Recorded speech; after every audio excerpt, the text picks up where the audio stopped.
మా ఆందోళన నియోజకవర్గంలో మంత్రి గారు మాట్లాడే స్వేచ్ఛ లేకుండా అందరిని కూడా బెదిరిస్తున్నాడు. వాళ్ళ బామ్మర్ది చేస్తున్న అక్రమాల గురించి, వాళ్ళ అనుచరులు సింగూరు జలాశయంలో చేపల చెరువు గురించి, అట్లాగే ప్రజలకు ఏమైతే హామీలు ఇచ్చారో హామీలు అమలు చేయాలని చెప్పి ప్రజల తరఫున సోషల్ మీడియాలో కొట్టాడుతున్నందుకు మా పార్టీ కార్యకర్త అశోక్ కుమార్ని ఈరోజు మధ్యాహ్నం గుర్తు తెలియని వ్యక్తులు మఫ్టీలో వచ్చి పోలీసులేనంట, గుర్తు తెలియని ఏమనుకున్నాం, పోలీసులేనంట మఫ్టీలో వచ్చి స్విఫ్ట్ కార్లు ఎత్తుకపోయారు.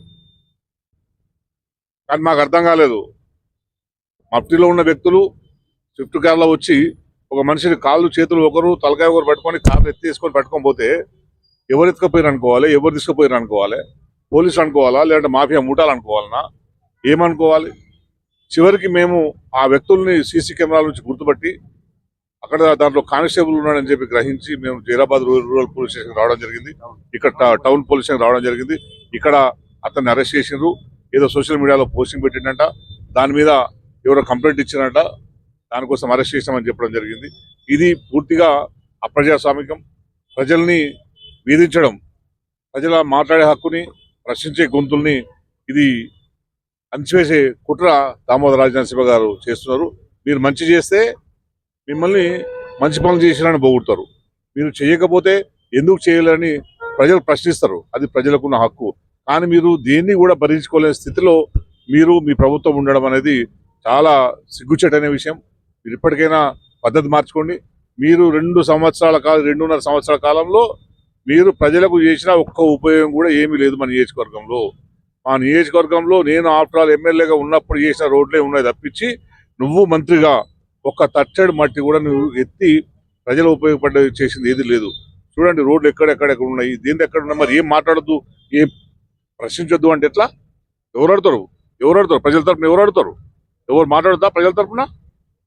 ఇదే కొనసాగితే ఇంకో 2.5 ఏళ్ళు కూడా మీరు కొనసాగరు, మీ ప్రభుత్వం కొనసాగదు. అందుకే పద్ధతి ప్రకారం వివరించండి, ప్రజాస్వామిక వివరించండి.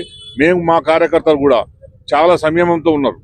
ఎటువంటి పరుష పదజాలం వాడకుండా సోషల్ మీడియాను వాడుతున్నారు. అటువంటిది మీ వాళ్ళు రెచ్చగొడుతున్నారు, మీ కాంగ్రెస్ అనుచరులు రెచ్చగొడుతున్నారు.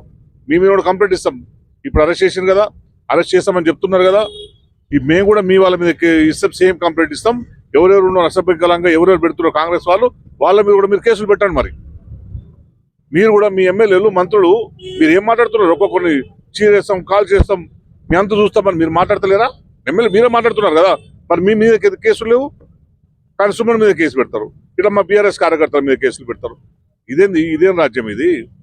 అందుకే మేము ఈరోజు ఇక్కడ వచ్చిన మా కార్యకర్తలందరూ ఆయన తొందరగా విడుదల చేయాలని చెప్పాను. సెషన్ బెయిల్ ఇస్తున్నారు, చూద్దాం మరి ఇస్తారా, ఇవ్వకపోతే ఏం చేయాలని కూడా మేము చూసుకుంటాం. ఎఫ్ఐఆర్ చేసామని చెప్పన్నారు. ఏం ఎఫ్ఐఆర్ చేసారు, ఏ కేసు చేసారు అంటే 15 నిమిషాల్లో పంపిస్తామని చెప్పన్నారు.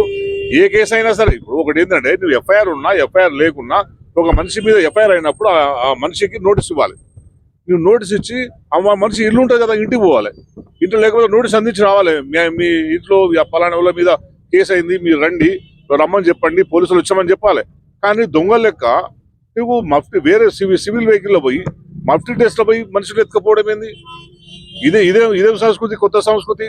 నిజంగా ఏమన్నా మర్డర్ చేసిండా, ఎవరన్నా వేల కోట్ల స్కామ్ చేసిండా, ఇంకేమైనా చీటింగ్ చేసిండా? ఏం చేయలేరు కదా. నీవు సోషల్ మీడియా కేసుల్ని చాలా సుప్రీంకోర్టు చెప్తున్నది. నీ కంప్లైంట్ ఇచ్చింది ఎవరు కంప్లైంట్ ఇచ్చిండ? ఇప్పుడు మంత్రి గారు తిడితే మంత్రి గారు ప్రత్యక్షంగా కంప్లైంట్ ఇచ్చిండా?